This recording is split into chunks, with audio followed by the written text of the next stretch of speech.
அரங்கில் அமர்ந்திருக்கும் அனைவருக்கும் என்னுடைய மனமார்ந்த வணக்கங்களை தெரிவித்துக் கொள்கிறேன். இன்று காலை முதல் நெஞ்சில் ஓடிக்கொண்டிருந்த குரல் என்பது, அன்பிலார் எல்லாம் தமக்குரியர், அன்புடையார் என்பும் உரியர் பிறர்க்கு. அன்பில்லாதவர்கள் அனைத்தையும் தனக்கென விரும்புபவர்கள், அன்புடையவர்கள் தனது எலும்பும் பிறருக்கென வாழ்பவர்கள். சேலத்தை சேர்ந்த என்னுடைய மதிப்பிற்குரிய இரட்டையரான வானவன் மாதேவி, ஏலிசை வல்லபி ஆகிய இருவரை பற்றி நீங்கள் அறிந்திருப்பீர்கள். தசை இருக்க நோயால் அவதிப்படக்கூடிய இரு இளம் பெண்கள் அவர்கள். வாழ்க்கையின் ஒவ்வொரு நாளையும் எண்ணிக்கொண்டிருந்த ஒரு காலகட்டத்தில் கூட ஒருபோதும் முகம் சோராத தன்னம்பிக்கை கொண்டிருந்தவர்கள். மிக ஆழமான இலக்கிய வாசிப்பு கொண்டிருந்தார்கள். ஆதவ் அறக்கட்டளை என்ற ஒரு அறக்கட்டளை உருவாக்கி தசை இறுக்கம் கொண்ட குழந்தைகளுக்கு சேவை செய்வதற்கான ஒரு மிகப்பெரிய அமைப்பை கட்டி எழுப்பினார்கள். அவர்களில் வானதி இன்று காலை இயற்கை எழுதினார். முழுமை அடைந்தார் என்று சொல்லலாம். பெரும்பாலான வாழ்க்கைகள் அறுபட்டு முடிவதுதான். எய்தி நிறையும் வாழ்க்கைகள் மண்ணில் மிக அபூர்வமாகவே நிகழ்கின்றன. குரல் நமக்கு கைக்கு கிடைக்கும் போது பொருந்தாத காலத்திற்கு எங்கோ அப்பால் நிற்கும் ஒரு நூலின் சில வரிகள் என்று ஒவ்வொரு முறையும் நமது மனம் ஐயங்கொள்கிறது. ஆனால் ஒவ்வொரு முறையும் மாமனிதர்கள் வந்து ஒரு குரலை அர்த்தப்படுத்தி கொண்டே நம் முன் சென்று கொண்டிருக்கிறார். இந்த தருணத்தில் எனது இளைய தோழிக்கு என்னுடைய அஞ்சலியை முதற்கண் செலுத்திக் கொள்கிறேன்.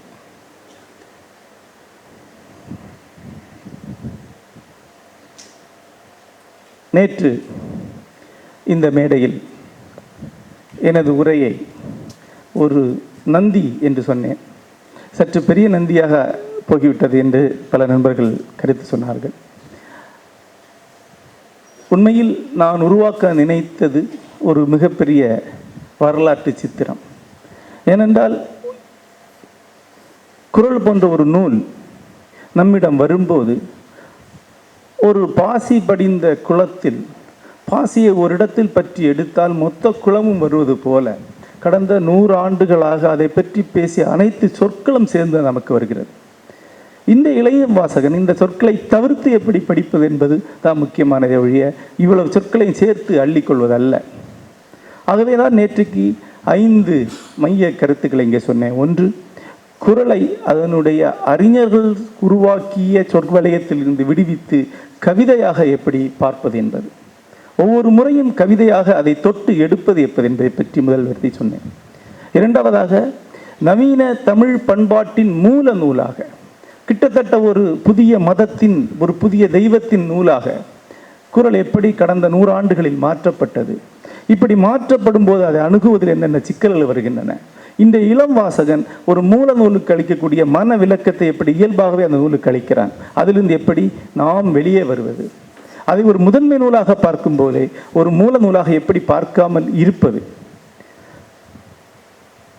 அதே சமயம் இப்படி மூல நூலாக ஆக்கப்பட்டதும் சரி, அறிஞர் வழியாக நமக்கு அறிமுகம் செய்யப்பட்டதும் சரி, தவிர்க்க முடியாத ஒரு வரலாற்று தொடர்ச்சி தான். அது ஒரு தவறான செயல் அல்ல.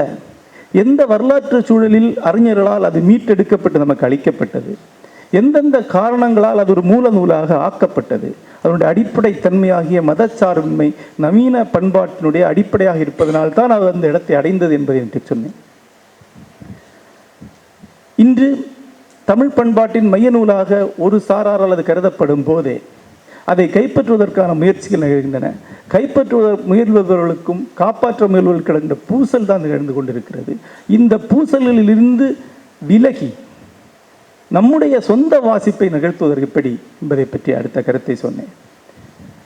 குரலுடைய வரலாற்று பின்புலம் என்ன, அதற்கு ஒரு தொன்மை செயற்கையாக கற்பிக்கப்பட்ட சூழலே இந்திய வரலாற்றில் மிக சரியாக பொருந்தக்கூடிய குரலின் வரலாற்று சித்திரம் என்ன என்று பார்த்தால், இந்தியாவில் சமண மதம் பரவத் தொடங்கி ஏறத்தாழ 500 ஆண்டுகளுக்கு பிறகு தமிழகத்தில் சமணம் வந்து 500 ஆண்டுகள் தாண்டிய பிறகு சங்கம் மருவின காலகட்டத்திற்கு பிறகு களப்பர் ஆட்சியின் தொடக்க காலத்தில் உருவான நூல்.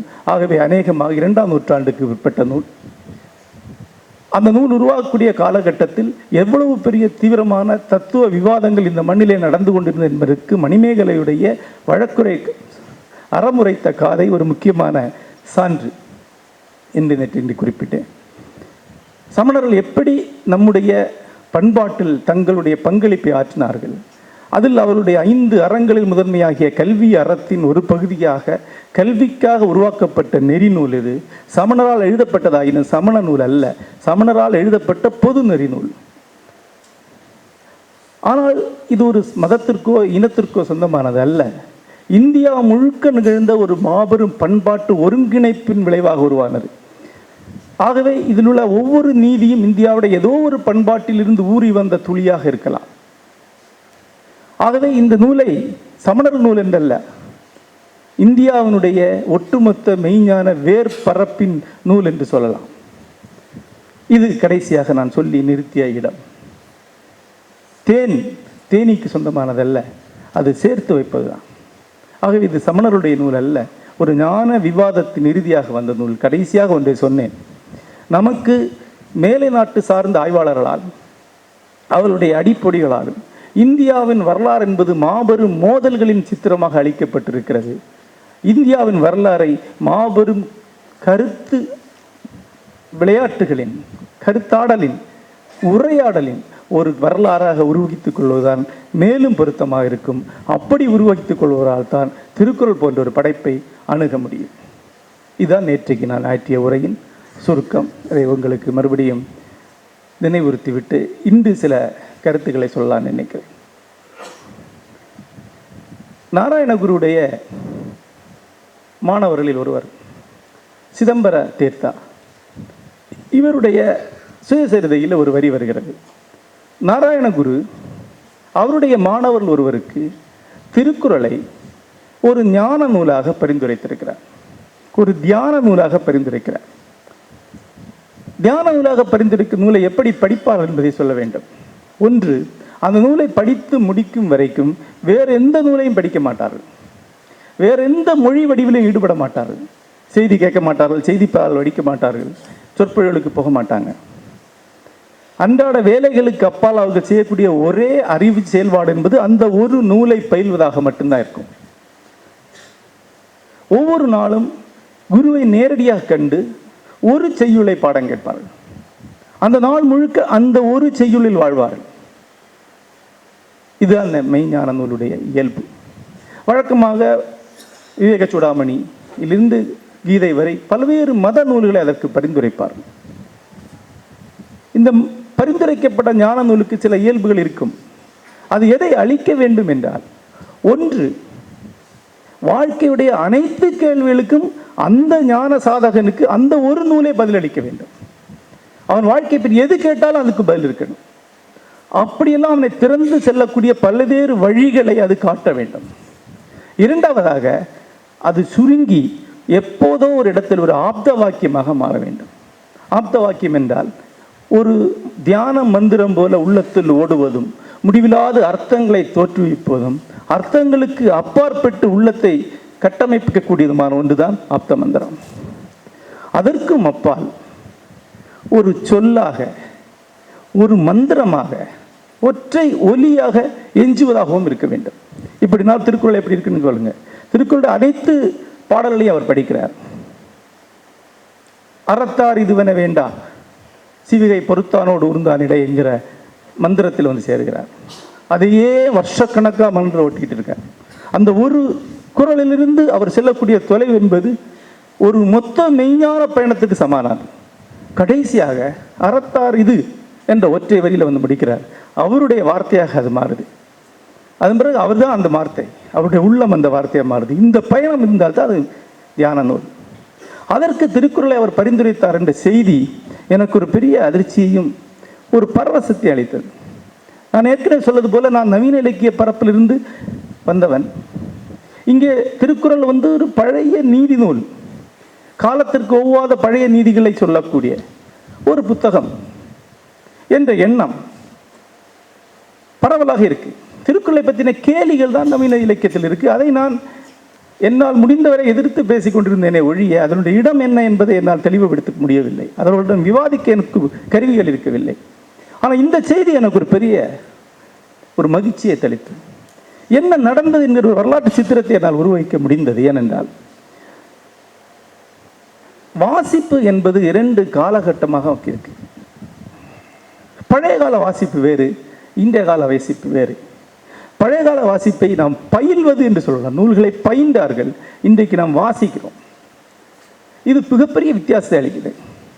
உவே சாமிநாத ஐயர் அவருடைய அடுத்த கட்டத்தை சேர்ந்த இன்னொரு ஆசிரியரை சந்திக்கும் போது, நீர் என்ன பயின்றிருக்கிறீர் என்று கேட்கும்போது 12 புத்தகத்தை பேர சொல்றார்.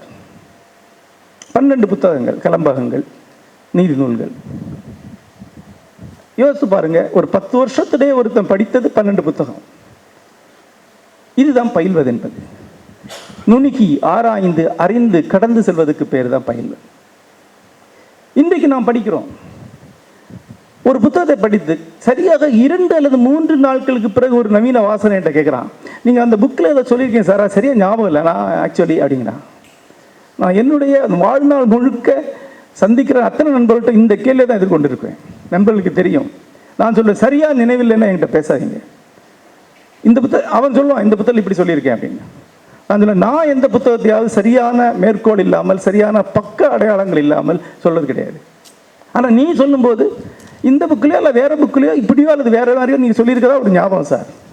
இதுதான் நவீன வாசகனுடைய வாசிப்பு. இந்த வாசிப்பு வச்சுட்டு என்னத்தை யோசிக்க முடியும்? எது எஞ்சும்? கேட்டால் மறந்துடுது சார். நிறைய படிக்கிறோமா, அதான் மறந்துட்டே போகுது. உண்மைதான், இவ்வளோ படித்தா அவ்வளோ மறக்க தான் செய்யும். ஹோமியோபதி மருந்துக்கு ஒரு இயல்பு உண்டு. ஹோமியோபதி மருந்து ஒரு உலோகத்தையோ ஒரு ரசாயனத்தையோ தண்ணியில் கலக்கிறாங்க. அப்புறம் அதில் கொஞ்சம் எடுத்து இன்னொரு தண்ணியில் கலக்கிறாங்க, அதில் கொஞ்சம் எடுத்து இன்னொரு தண்ணியில் கலக்கிறாங்க. கடைசியில் எஞ்சக்கூடிய தண்ணியில் ரொம்ப ஒரு மைக்ரான் அளவு கூட அந்த மருந்து எஞ்சாது. அதான் உங்களுக்கு கொடுக்குறாங்க. கொடுக்கும்போது உங்கள் உடம்பு கொடுக்கக்கூடிய எதிர்வினையால் தான் உங்களுக்கு மருந்து நோய் குணமாகதே ஒழிய மருந்தால் நோய் குணமாகிறது கிடையாது. உடம்பு எதிர்வினையாற்றுகிறது. நீங்கள் ஒரு நூலுக்கு நீங்கள் என்ன எதிர்வினையாற்றினீங்களோ அந்த அடிப்படையில் தான் நூலை பற்றி நீங்கள் பேச முடியும். நூல் உங்கள்கிட்ட ஒன்றும் அடிக்காது. ஒரு நூலை நினைவில் வைத்துக் கொள்வதெல்லாம் உங்களுடைய சாதாரண விஷயமே கிடையாது. ஒரு மொத்த புத்தகம் யாராவது நினைவில் வச்சுக் கொள்ள முடியுமா? என்ன நான் நண்பர்கள சொல்ல, ஒரு புத்தகத்தை படித்தீங்கன்னா அந்த புத்தகத்தை நீங்கள் எதிர்க்க, அதுக்கு ஒரு எதிர்ப்பு சக்தியை கொடுங்க.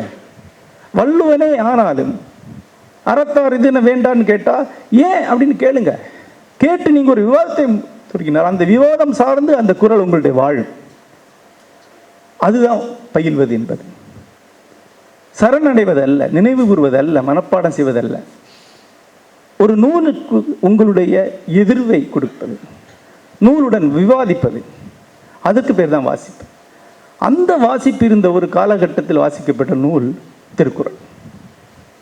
இந்த மாறுதல் ஏன் நடந்ததுன்னு பார்த்தீங்கன்னா, புத்தகம் என்ற ஒன்று தன்னுடைய இயல்பை மாற்றிக்கொள்கிறது. தமிழில் நூல் என்றும் ஏடு என்றும் சொல்வார்கள். புத்தகம் என்ற பாலி மொழி வார்த்தையுடைய தமிழ் வடிவம் புத்தகம். புத்தகம் என்பது நமக்கு தொடர்ந்து மரபில் இருந்து கொண்டே இருக்கிறது. ஆனால் இன்றைக்கு இருக்கக்கூடிய அளவில் அல்ல. அச்சு வந்த பிறகு புத்தகத்துடைய அர்த்தமே மாறுது. அதுக்கு முன்னால் புத்தகம் எப்படி என்றால் ரிசர்வ் பேங்கில் இருக்கக்கூடிய தங்கம் மாதிரி. உங்கள் கையில் இருக்கக்கூடிய நோட்டு அந்த தங்கத்தை பிரதிநிதித்துவப்படுகிறது. இன்றைக்கு வில்லுப்பாட்டு கலைஞர்கள் அத்தனை பேரும் மனப்பாடமாக தான் பாடுவாங்க. ஆனால் ஒரு சுவடியை முத்தாலம்மன் கோயிலில் வச்சுருப்பாங்க. அந்த அளவில் தான் சுவடிக்கு ஒரு இடம் இருந்திருக்கு. செல்வத்துள் செல்வம் செவி செல்வம், அச்செல்வம் செல்வத்துள் எல்லாம் தலை. செல்வத்துள் சிறந்த செல்வம் காதால கேட்கக்கூடியது தான். காதால கேட்டு தான் கேள்விப்படுறாங்க. பாடம் கேட்டல் என்ற வார்த்தையை தான் உவேசா பயன்படுத்துகிறார். கேட்டு தான் கற்றிருக்காங்க. கற்றதுக்கு ஒரு அதிகாரத்தன்மைக்காகத்தான் அந்த ஏட்டுச்சுவடி பயன்படுத்தப்படுகிறது. அது ஒரு கடைசி இடத்துல இருக்கு. கல்வி என்பதை ஒரு சரடாக எடுத்துக்கொண்டால் அதனுடைய தொடக்கத்தில் இன்றைக்கு புத்தகம் உட்கார்ந்துருக்கு, அதனுடைய இறுதியில் அன்றைக்கு புத்தகம் இருந்தது. ஒரு ஆசிரியர் பாடம் தான் கேட்கிறோம். அவர் கையில் புத்தகம் வைத்து, எனது ஆசிரியர் கையில் புத்தகம் வைத்துக் கொண்டு பாடம் நடத்துவதில்லை என்று உவேசா சொல்றார். 100-150 வருஷங்களுக்கு முன்னாடி நடந்த கதை இது. அந்த இடத்துல புத்தகம் இருந்தது.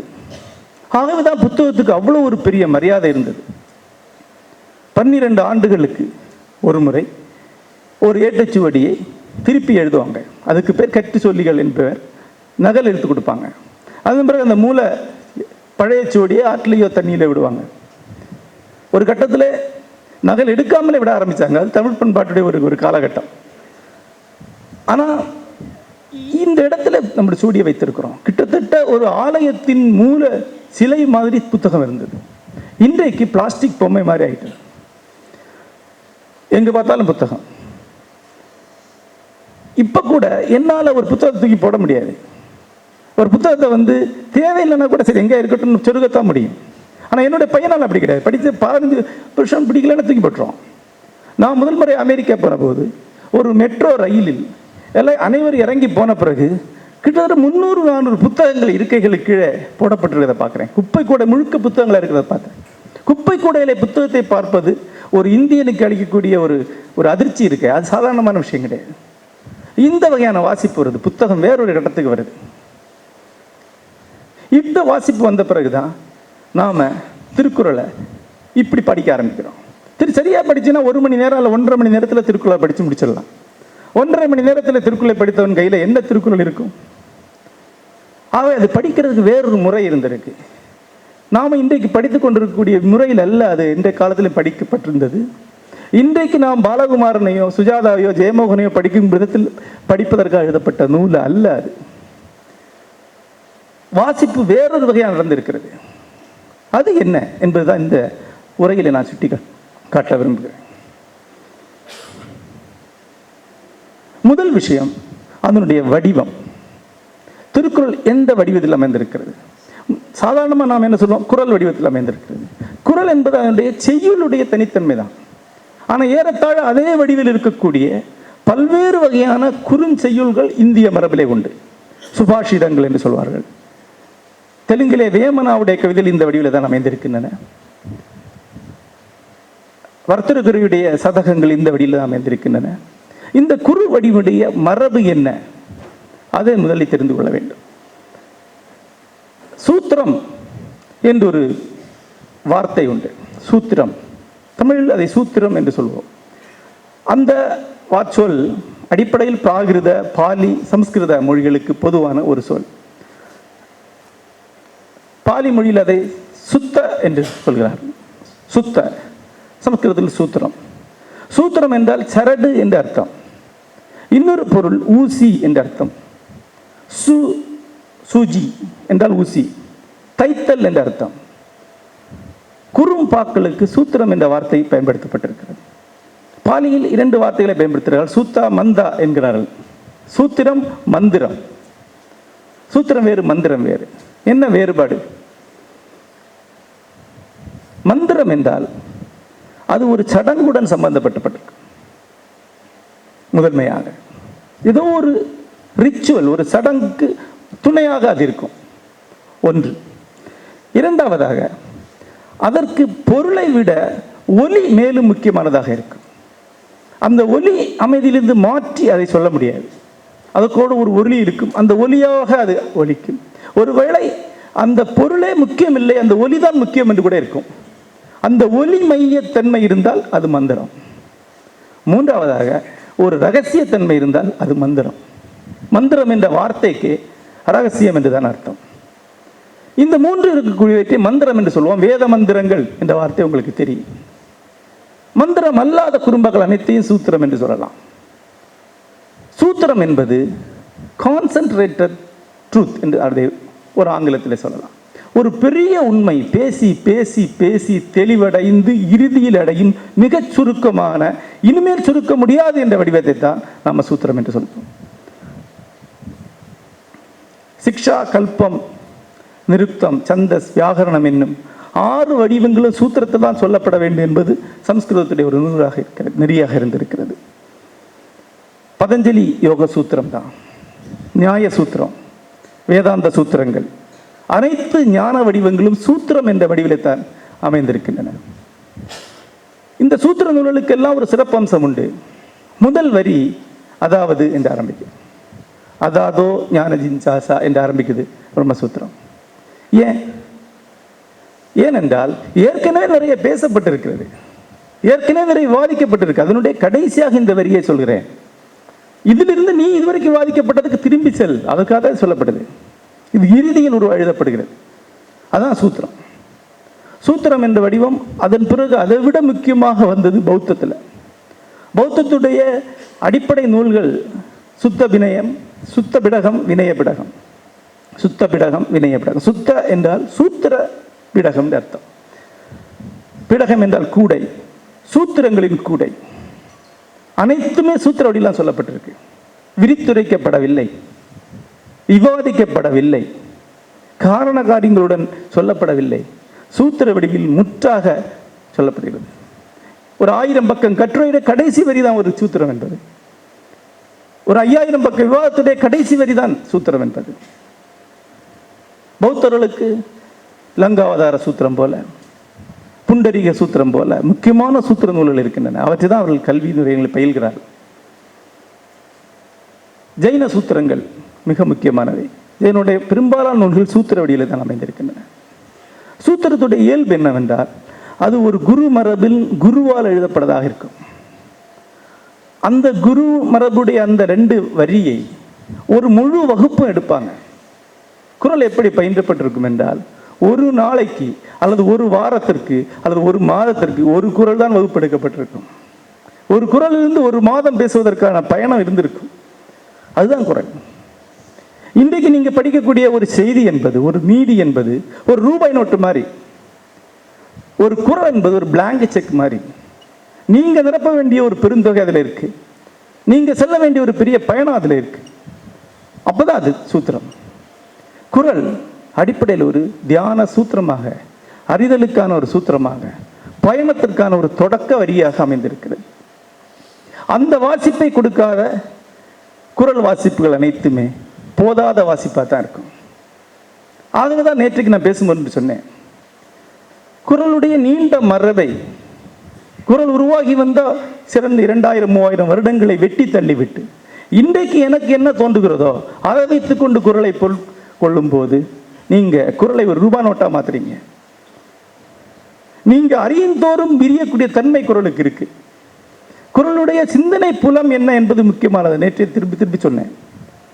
பல்லாயிரம் வருடங்களாக இங்கு இருக்கக்கூடிய பழங்குடிகளுடைய வாழ்க்கையிலிருந்து உருவாகி வந்த தர்ம நியாயங்கள், அவர்கள் ஒருவருக்கொருவர் விவாதித்து, அவர்கள் பேசிக்கொண்டு விவாதித்து, அது ஒரு மூலமொழி வழியாக இந்தியா முழுக்க பரவி அறிஞர்கள் நடுவே ஒரு பெரிய தத்துவவாதமாக ஆகி அந்த தத்துவவாதத்தின் இறுதியில் நீதி நூல்களாக ஆகின்றன.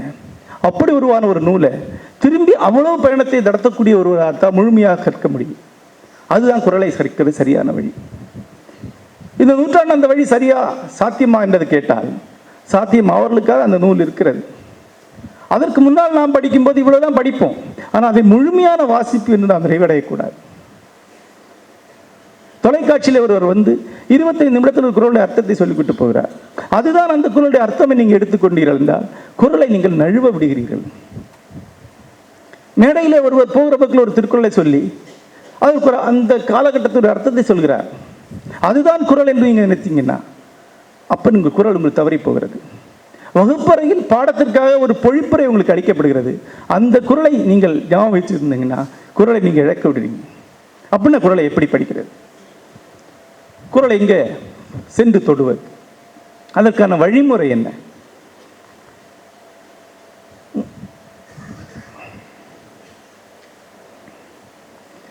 பழைய பாலி மொழிகளில், பிராகிருதத்தில் குறிப்பா பாலி பிராகிருதம் ரெண்டுலையுமே ஒரு வகையான வார்த்தை விரிவு இருக்கு. அஜ்ஜாபனம், வஜ்ஜாபனம் என்கிறார்கள். அத்தியாபனம் என்ற வார்த்தை தான் அஜ்ஜாபனமும் ஆறி இருக்குன்னு ஊகிக்கலாம். ஆனால் அது பொதுவானது. அத்தியாபனம் என்பது கற்பித்தல், கற்பித்தல், கற்று அறிதல். வஜ்ஜாபனம் என்பது சொல்லி அறிதல். ஒரு ஆசிரியர் உங்களுக்கு குறளை கற்பிக்கிறான், அது பாதி. நீங்க சொல்லி அறியக்கூடிய குறள் மிச்ச பாதி. இந்த 2 சந்திக்கிற இடத்துல தான் குறளுடைய அர்த்தம் முழுமையடையுது. எத்தனை குறளை நீங்கள் விரிவுபடுத்தி நீங்க உங்க அர்த்தத்தை எடுத்துக்கொண்டீர்கள் என்ற கேள்விதான் குறளை உங்களை புரிந்து கொள்கிறார் என்பதற்கான முக்கியமான வழிமுறை. இந்த வழிமுறைக்கு 3 படிநிலைகளை வச்சுருக்காங்க. சில சில அடிப்படைகள் இருக்கின்றன. முதல் இது மனனம் என்று சொல்லுவாங்க, மனப்பாடம். எந்த சூத்திரமும் ஏன் சூத்திர வடிவில் எழுதப்படுகிற கேள்வியும் கேட்டிங்கன்னா, மனப்பாடம் செய்யும் பொருட்டு தான் அது எழுதப்படுது. இங்கே இருக்கணும் குரல். கையில் குரல் புத்தகத்தை வைத்திருக்கிற ஒருவருக்கு குரல் தெரியவே தெரியாது. சூத்திர நூல் எதுவுமே நினைவில் நிற்பதற்காக மட்டும்தான் எழுதப்படுது. இன்னும் 4 வரி எழுதுறதுக்கு தெரியாதவர் அல்ல அவர். சொல்லண்ணி 7 வார்த்தைகளை எழுதி வைத்திருக்கிறார் என்றால் அந்த 7 வார்த்தையாக அது நினைவில் நிற்க வேண்டும் என்பதற்காகத்தான். யோக சித்த வித்தி நிரோத என்று பதஞ்சலி சூத்திரத்துடைய முதல் வரி இருக்கிறது. யோகம் என்றால் சித்தம் என்னும் செயலை நிறுத்துவது. ஆனால் அதன் பிறகு பல படிகளாக போயிட்டே இருக்கு. ஆனால் அந்த ஒரு வரியிலிருந்து நீங்கள் செல்லக்கூடிய பயணம் தான் அது. அப்படி சுருக்கின ஒரு சித்திரம் உங்களுக்கு வருவதற்காகத்தான், நினைவில் நிறுத்தப்படுவதற்காகத்தான் குரல் என்னும் வடிவம் தேர்ந்தெடுக்கப்படுகிறது. சூத்திரம் அதற்காகத்தான் உள்ளது. ஆகவே மனனம் என்பது குரலுடைய வாசிப்பின் அடிப்படை விதிகளில் ஒன்று. மனப்பாடம் செஞ்சு தான் ஆகணும்.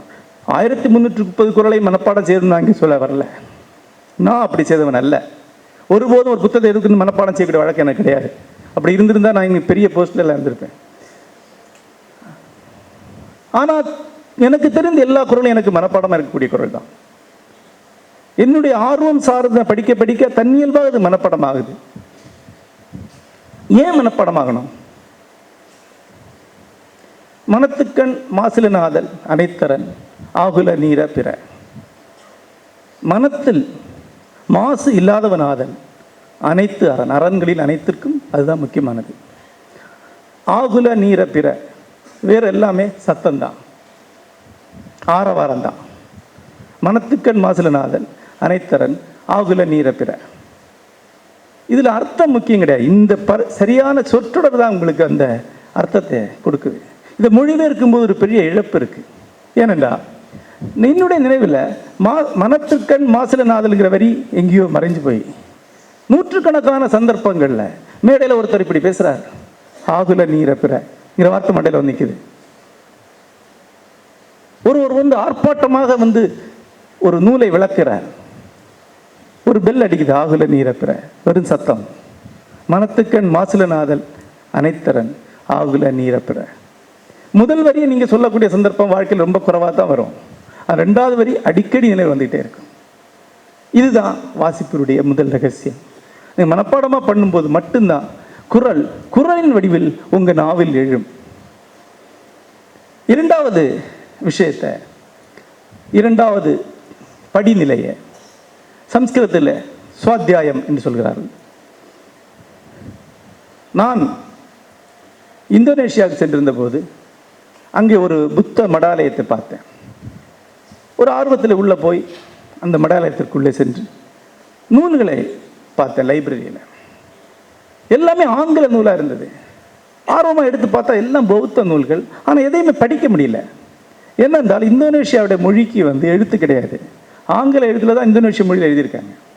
அது பௌத்த முதல் நூல்கள் அனைத்தையுமே இந்தோனேஷிய மொழியிலே ஆங்கில லிபியில் எழுதி ஒரு நூலகம் இருக்குது. அப்போ ஒன்றா ஆசையை எடுத்து பார்த்தேன்னா தலைப்பு நம்மால் படிக்க முடியும். ஏன்னா அது நமக்கு தெரிந்த மொழியில் இருக்குது. உள்ளே படிக்கும்போது சம்ஸ்கிருதமோ அதனுடைய சாயலுடைய பாலியோ தெரியும் என்பதனால அங்கங்கே என்ன கண்டன்னு புரியவும் செய்யுது. ஆனால் முழுசாக புரியவும் இல்லை. நாய் பெற்ற தெங்கம்பழம் மாதிரி அதை புரட்டிகிட்டே இருக்கேன். விளவு விற்க முடியல. அப்போ ஒரு புத்த பிட்சு வந்தார். அப்போ அவரோட நான் பேச ஆரம்பித்தேன். பேசாத ரொம்ப சுவாரஸ்யமான ஒரு உரையாடல் அது. அவருக்கு தென்னிந்தியாவில் பௌத்தம் இருந்த வரலாறே தெரியாது. ஆனால் வட இந்தியாவில் இருந்த பௌத்தத்தை பற்றி அனைத்து தகவலும் தெரியும். அமராவதி வரைக்கும் நேரில் வந்திருக்கிறார் இந்த புத்த பிட்சு. ஆனால் தமிழில் தான் பௌத்தத்திற்கான ஒரே காவியம் இருக்குங்கிற தகவல் நான் சொல்லும்போது கிட்டத்தட்ட 1/2 மணி நேரம் திரும்ப அதே பேசிட்டு இருந்தேன். பௌத்த காவிய மணிமேகலை, அந்த காவிய வழியில் எழுதப்பட்ட வேற ஒரு பௌத்த காவியமே கிடையாது. புத்த சரிதம் அசோகோஷ்ரா எழுதப்பட்டது ஒரு வரலாறு தான். அதை காவியம் என்று சொல்லலாம், அவ்வளவுதான். ஆனால் சரியான அர்த்தத்திலே காவியம் என்பது தமிழில் மட்டும்தான் இருக்கு புத்தர்களுக்கு. அப்போ எங்கிட்ட கேட்டார் ஒரு உரையாற்ற முடியுமா என்று. ஆனால் அதுக்கான தருணம் இல்லை. ஆனால் கிட்ட ஒரு 7-8 பேர்கிட்ட நிறைய பேரை பேசிட்டு இருந்தோம். அப்போ நீங்கள் எப்படி இதை படிப்பீங்க அப்படின்னு கேட்டேன். அப்போ ஒரு வார்த்தை சொன்னார், அனுசிக்கி என்று சொன்னார். அனுசிக்கி, சிக்கினா சிக்ஷாங்கிற வார்த்தைக்கு சமானமான ஒரு பாலிமொழி வார்த்தை. இங்கேருந்து அங்கே கூட போயிருக்கலாம். அனுசிக்கி என்றால் அதுதான் சுவாத்தியாயம் தான். சுவாத்தியாயம் என்பது தனக்குத்தானே கற்றுக்கொள்வதுன்னு அர்த்தம். அனுசிக்கி என்றால் தொடர் கல்வி என்ற அர்த்தம், பல படிகளாக செல்லக்கூடிய கல்வி. அதனுடைய முதல் முதல் விஷயம் என்பது எப்படி படிப்பீங்கன்னு கேட்கும்போது இங்கே உள்ள குருமரபில் என்ன சொல்கிறாங்களோ அதைத்தான் அவங்க சொல்கிறாங்க. ஒருவேளை இங்கே உள்ள குருமரபுகளுக்கே பௌத்தர்கள் கற்றுக் கொடுத்தா இருக்குமோ இது என்ற எண்ணம் கூட எனக்கு வந்தது. ஏன்னா அவர்களாம் இன்னும் அழியாமல் அது இருக்கு. முதல் விஷயம் சொல்லெண்ணி கற்றல். இன்றைக்கு கூட நம்மளோட பேச்சு வரலையா, பேச சாதாரணமாக சொல்லுவோம், அவர் குரலெல்லாம் எழுத்தண்ணி கற்றவர். எழுத்தண்ணி கற்பது என்பது ஒரு முறையாகவே பல்லாயிரம் வருடங்களாக இங்கே இருந்திருக்கு. ஒரு நூலுடைய அனைத்து வார்த்தைகளுக்கும் பொருள் கொண்டு கற்பது, ஒரு வார்த்தை கூட விடாம கற்பது, பொருள் தெரிந்து கொள்வதல்ல, அத்தனை வார்த்தைகளுக்கு அர்த்தம் தெரிந்து கொள்வது. இரண்டாவதாக அத்தனை வார்த்தைகளுடைய அர்த்தத்தையும் தெரிந்து கொள்வது. மூன்றாவதாக அந்த குரலுக்கு சாத்தியமான அனைத்து அர்த்தங்களையும் தெரிந்து கொள்வது. இது ஒரு முக்கியமான ஒரு பயிற்சி. ஒரு குரலுக்குரிய சரியான அர்த்தத்தை தெரிந்து கொள்வதை பற்றி நான் சொல்லவில்லை. அப்படி ஒரு சரியான அர்த்தத்தை எந்த ஆசிரியரும் உங்களுக்கு அளிக்க முடியாது. அது உங்கள் வாசிப்பின் வழியாக நீங்கள் அடைய வேண்டிய அர்த்தம். என்னென்ன வாசிப்புகள் சாத்தியம், என்னென்ன திசைகள் திறக்க முடியும் என்பதை முழுக்க தெரிந்து கொள்வதற்கு பேர் தான் அனுசிக்கி அல்லது சுவாத்தியாயம். முழுக்க ஒரு வார்த்தை கூட விடாம தெரிந்து கொள்வதற்கு. இது குரல் மாதிரி இவ்வளவு உரை எழுதப்பட்ட ஒரு புத்தகத்தில் கூட இவ்வளவு பேரறிஞர்கள் உரை வழங்கி சென்ற ஒரு நூலில் கூட இப்போ ஒவ்வொரு குரல்லையும் அந்த இடர் வந்து கொண்டே இருக்கும். தோராயமா பொருள் விருந்துகளுக்கு இந்த இடரே வராது. உதாரணமாக உடைமையில் இன்மை விருந்தோம்பல் ஓம்பா மடமை மடவார்கண் நூல். உடைமையில் இன்மை விருந்தோம்பல் ஓம்பா மடமை மடவார்கான் உண்டு. இது ஒரு குரல். பெரும்பாலான குரல் உரைகளில் எப்படி இருக்கும் அப்படின்னா, இன்மை என்பது இல்லாமை அல்ல, இல்லறத்தன்மை. உடைமையுள் இல்லறத்தன்மை இன்மை விருந்தோம்பல். உங்களுக்கு சொத்து இருக்கும்போது, செல்வம் இருக்கும்போது உடைமையுள் இன்மை இல்லறத்தன்மை என்பது விருந்தோம்புதல். ஓம்பாத மடமை, அப்படி விருந்தோம்பாத மடத்தன்மை அல்லது மூடத்தன்மை மடவார் கண் உண்டு. பல பேர் மடவார் என்பதற்கு பெண் என்று அர்த்தம் சொல்லுவாங்க. ஏன்னா தமிழ் இலக்கியத்தில் மடவார் என்பது பெரும்பாலும் பெண் தான். ஸ்ரீவில்லிபுத்தூர் பக்கத்தில் இருக்கக்கூடிய சிவன் கோயிலுடைய பேர் மடவார வளாகம். அச்சம் மனம் மடம் நாணம் பயிர்ப்பீங்கள மடம் இருக்கிறதுனால மடவார். ஆனால் பெரும்பாலான உரைகள் என்ன இருக்குன்னா, உடைமையில் செல்வம் இருக்கும்போது விருந்தோம்புதல் இல்லறத்தன்மை, அப்படி இல்லை விருந்தோம்பாத தன்மை சில பெண்களிடம் உண்டு. இதுதான் திரும்ப அர்த்தமாக இருக்கும். இங்கே மடவார் என்பது மடமை உடையவர் என்று தான் அர்த்தம் இருக்க முடியும். பெண் என்ற அர்த்தம் அங்கே வராது. பெண் என்ற அர்த்தம் வரும்போது அதற்கு வேற வேற படிநிலைகள் வருது. குரலுடைய ஒட்டுமொத்தத்தில் அப்படி வருமா என்று கேட்டால் கண்டிப்பாக வராது. அதனால தான் சொல்றேன், ஒவ்வொரு வார்த்தைக்கும் சாத்தியமான எல்லா அர்த்தத்தையும் திறக்கும் போது மட்டும்தான் உங்களுக்கான சரியான அர்த்தத்தை போக முடியும். இல்லைன்னா அது வேற அர்த்தத்துக்கு சென்றிருது. சில சமயம் அது கொடுக்கக்கூடிய சாத்தியமான அர்த்தத்திலிருந்து மேலதிகமான ஒரு அர்த்தத்தை நீங்க ஒரு வாசிப்பு வழியாக அடைய முடியும். ஒரு சொல்லை தொட்டு உயிர் பெற செய்வது வழியாக அந்த சொல் அளிக்கக்கூடிய இயல்பான அர்த்தத்திலிருந்து மேலதிக அர்த்தத்தை செல்ல முடியும். மறவர்க்க மாசற்றார் கேண்மை துறவர்க்க துன்பத்துள் துப்பாயார் நட்பு. மறவர்க்க மாசற்றார் கேண்மை துறவர்க்க துன்பத்துள் துப்பாயார் நட்பு. மாசற்றவருடைய கேண்மையை நட்பை மறவர்க்க, மறக்காமல் இருங்க. துறக்காமல் இருங்க, துறவர்க்க. துன்பத்தில் நட்பாகனவர் துப்பாயார் நட்பு. துன்பத்தில் உதவியலுடைய நட்பை துறக்காமல் இருங்கள். அதான் அப்ப இந்த ரெண்டு வரிகளுக்கு என்னன்னா, மாசில்லாதவர்களுடைய நட்பை ஒருபோதும் மறக்காமல் இருங்க, துன்பத்தில் உதவியலுடைய நட்பை ஒருபோதும் துறக்காமல் இருங்க. இது ஒரு கருத்தா எடுத்துக்கலாம். ஆனா அடுத்த ஒரு வார்த்தை இருக்காது, துறவர்க்க. சாதாரண அர்த்தத்தில் சரிதான், துறக்காமல் இருங்க. உங்களுக்கு நட்பில் கை கொடுத்த, துயரத்தில் கண்டு கொடுத்த ஒரு நட்பை துறக்காமல் இருங்கள் என்பது ஒரு சாதாரண அர்த்தம். ஆனால் துறவு பூணும் போதும் துறக்காமல் இருக்க அர்த்தம் கொடுக்கும்போது அது வேற அர்த்தத்தில் போகுது. துறத்தல் என்பது இப்புவியில் உங்களுக்கு அளிக்கப்பட்ட அனைத்தையும் துறந்து செல்வது, நன்றும் தீதும் திறந்து சொல்வது. இம்மையில் அளிக்கப்பட்ட அனைத்தையும், இல்லாளையும் மைந்தரையும் பெற்றோரையும் மூதாதையருக்கு செய்யக்கூடிய கடன்களையும் துறந்து செல்வது. அத்துறவிலும் துன்பத்துள் துப்பாயார் நட்பு துறக்காமல் இருங்கள் என்று அர்த்தம் வரும்போது அந்த குறள் வேறொரு ஹைட்டுக்கு போகுது. ஆகவேதான் ஒவ்வொரு சொல் எண்ணி படித்தல் என்பது மிக முக்கியமாக சொல்லப்பட்டது. சில சமயங்களில் அந்த காட்சி இன்னும் அடுத்த கட்டத்துக்கு போகும். அதுவும் உரைகளில் அந்த பொழிப்புரை ஒவ்வொரு வார்த்தைக்கும் அர்த்தத்தை தேடி பிடித்தால் ஒழி அது வராது. தவம் மாறாது அல்லவை செய்தல், புதன் மறைந்து வேட்டுவன் புல் சிமிழ்த்தற்று. தவம் மாறாது அல்லவை செய்தல், புதர் மறைந்து வேட்டுவன் புல் சிமிழ்த்தற்று. வேடன் புதரில் மறைந்திருந்து புட்களை அழைப்பது போன்றது. புட்கள்னா பறவைகளை அழைப்பது போன்றது. தவ வேடம் கொண்டு பொய்யான வாழ்க்கையை வாழ்வது. இதில் சிமிழ்த்தல் என்ற ஒரு வார்த்தையை எடுத்துக்கொண்டால் மட்டும் வேறொரு சித்திரம் வருது. சிமிழ்த்தல் என்றால் சீழ்க்கை அடித்தல், பறவை போல் ஒலி எழுப்புதல். ஒரு துறவி துறவாடை பூண்டு தன்னை மறைத்து கொண்டு இது வாழ்வதென்பது வேடன் மறைந்திருந்து சீழ்க்கை அடித்து புறாக்களை அழைப்பது போல, கிளிகளை அழைப்பது போல. அவனுடைய ஓங்காரத்தை எனக்கு ஞாபகம் வருது, அவன் சொல்லக்கூடிய மந்திரங்கள் ஞாபகம் வருது. அப்பாவி பறவைகள் வந்து வலையில மாற்றுறதுக்காக காவியின் உடைக்குள்ள மறைந்திருந்து இந்த சீழ்க்கை அடிக்கிறான். இந்த சித்திரத்தை அளிக்கிறது இந்த வார்த்தை, சிமிழ்த்தற்றுங்கிற வார்த்தை. பல சாமியார்கள் நமக்கு நினைவுக்கு வருவாங்க. ஒரு 50-60 பேர் என் லிஸ்ட்ல இருக்கிறாங்க, அப்புறம் சொல்றேன். தவம் மறந்து அல்லவை செய்தல், புலல் மறைந்து வேட்டுவன் புல்சிமிழ்த்தற்று. இது ஒவ்வொரு வார்த்தையும் எண்ணி பொருள் கொள்ள வேண்டும் என்பதற்காக. இன்னொன்று, ஒரு குறளை படிக்கும்போது அதனுடைய சாத்தியமான அனைத்து அர்த்தங்களை எடுத்துக்கொள்ள வேண்டும் என்பது. அதனால தான் ஒரு நாள் முழுக்க என்று சொல்கிறார். நான் இந்த மாதிரி நூல் பயில்களில் கேட்டிருக்கேன். நான் 2 வரி விடிய காலையில் குளிரில் குளித்து ஊட்டியில் நித்திய செய்தியினுடைய அருகாமையில் போய் அமர்ந்து அவர்கிட்ட 20 நிமிடம் பாடம் கேட்டு வரான். 2 வரி. அப்போ உங்களுக்கு என்ன ஆகும் அப்படின்னு கேட்டேன்.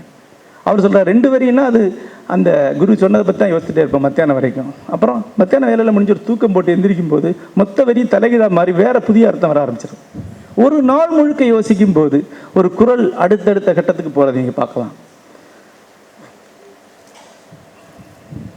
சமீபத்தில் அப்படி நான் ஒரு புன்னகையோடு நினைத்து கொண்ட ஒரு வரி இருக்கு. அரண்கடை நின்றாருள் எல்லாம் பிறன்குடன் நின்றாருள் பேதமையில். அரண்கடை நின்றாருள் எல்லாம் பிறன்கடை நின்றாருள் பேதமையில். இந்த குறள் அதிகமாக கேள்விப்பட்டிருக்க மாட்டீங்க. இது பிறன்மனை விழையாமைங்கிற அத்தியாயத்தில் வர்றதுனால இதுக்கு ஒரு அர்த்தம் கொடுக்கப்பட்டிருக்கு. என்னென்றால், அறத்தின் கடைசியில் நிற்கக்கூடியவங்க அத்தனை பேர்லையுமே இன்னொருத்தன் வீட்டில் கொல்ல பக்கத்தில் போய் நிற்கிறவன் தான் கீழ்மையானவன். பிறன்மனை விழையாமைக்கான அர்த்தம் தான் அது. அரண்கடை நின்றாருள் எல்லாம் பிறன்கடை நின்றாருள் பேதமையில். ஆனால் நான் பிறனுடைய கொல்ல பக்கத்தில் போய் நிற்கிறது என்பது பெண்ணுக்காக மட்டும் அல்ல என்ற அர்த்தத்தில் எடுத்துக்கிட்டேன். இன்னொருத்தன் பின்னால் போய் நிற்கிறது, இன்னொருத்தன் கொல்லத்தில் ஏந்தி வாழறது. இன்றைக்கு தமிழக அரசியலை நாம் அதான் பார்த்துருக்கோம். பிறன் கடை நின்றார், கைகட்டி வாய்ப்புத்தி தன் தலைமுறை மூதாதையரை இழிவுபடுத்தி பிறன்கடை நிற்கும் பேதையரால் ஆளப்படக்கூடிய ஒரு நாட்டு நாம் வாழ்ந்துட்டு இருக்கோம். அந்த வரி ஒரு தீ மாறி இங்கே நின்றுக்குது. 2000 வருஷத்துக்கு முன்னாடி ஒருவர் எழுதினது. பிறன்கடை நின்றாருள் பேதமையரில். எதற்காக பிறன்கடை நிற்கிறேன்? எதன் பொருட்டு நின்றாலும் பிறன்கடை நிற்கிறது பேதமை தான், கீழ்மை தான். சில சமயம் உரையாசிரியர் ஒரு அர்த்தத்தை கொடுப்பாங்க. அந்த உரைகள் வெவ்வேறு காலகட்டத்தில் எழுதப்பட்டவை. ஒழுக்கம் உடைமை குடிமை இழுக்கம் இழிந்த பிறப்பாய்விடும். இவங்க எல்லாருக்கும் பள்ளிக்கூடத்தில் படித்த பாட்டாக இருக்கும். ஒழுக்கம் உடைமை குடிமை இழுக்கம் இழிந்த பிறப்பாய்விடும். இதற்கு பரிமேலழகர் ஒரு அர்த்தம் சொல்கிறார். நேற்றைக்கு பரிமேலழகரை பற்றி குறிப்பாக சொன்னேன். பரிமேலழகருடைய காலம் என்பது தமிழகத்தில் வைதிக மதங்கள் எழுந்து வந்த காலம், சோழர் காலம், 11ஆம் நூற்றாண்டு. ஆகவே அன்றைக்கு இருந்த வைதிக மரபின் அர்த்தத்தை திருக்குறள் மேல் ஏற்றக்கூடிய ஒரு தன்மை பரிமேலழகருக்கு உண்டு. இந்த ஒரு காரணத்தினாலேயே இன்றைக்கும் பரிமேலழகர் தான் திருவள்ளுவரை விட கொஞ்சம் மேலானவர் என்று சொல்லக்கூடியவர்கள் இருக்கிறார்கள். ஆனால் இந்த குறளுக்கு அவர் கொடுக்கக்கூடிய அர்த்தம் என்னவென்றால், ஒழுக்கம் உடைமை குடிமை, இழுக்கம் இழிந்த பிறப்பாய்விடும். என்ன சொல்றாருன்னா, ஒழுக்கம் உடைமை தான் குடிமை. குடிப்பிறந்த தன்மை என்பது ஒருவனுக்கு ஒழுக்கம் இருக்கிறது மட்டும்தான். ஒழுக்கம் இல்லாமை அவனை இழிந்த பிறப்பாய் மாற்றிவிடும். ஒருவனுடைய குடிப்பிறப்பை ஒழுக்கம் வைத்து அளவிடு, குடிப்பிறப்பை வைத்து அளவிடாதே என்று அதனுடைய அர்த்தம் இல்லையா? ஆனால் பரிமேலழகர் என்ன சொல்லுவார், உயர்ந்த குடியில் பிறப்பவிடம் நல்ல ஒழுக்கம் இருக்கும், இல்லாதவிட நல்ல ஒழுக்கம் இருக்காது. தமிழகத்தில் பிறக்கிற பெரும்பாலான குறள் உரைகளில் இந்த அர்த்தம் இருக்கு. நீங்க பாருங்க திரும்பி. இதுதான் எல்லா அர்த்தத்தையும் தெரிந்து கொள்ளன்னு சொல்வது. ஒட்டுமொத்த குறள் எழுதிய ஆசான் வள்ளுவர் இந்த வரியை எப்படி சொல்லியிருப்பாரா என்று பார்க்குது.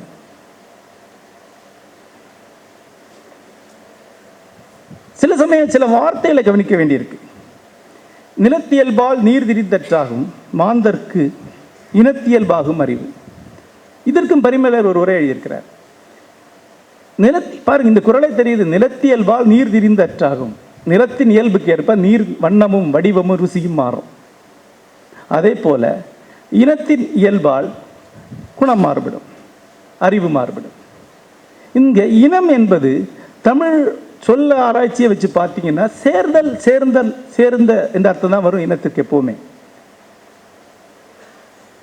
வனத்தில் புகுந்தாலே இனத்தில் அடை என்ற வார்த்தையாக தான் குறிக்குது. இனம் என்ற வார்த்தையே ஒன்று சேர்ந்தவர்கள், சேர்ந்து இருப்பவர்கள், ஒரு கூட்டம் என்ற அர்த்தம் தான் இருக்கு.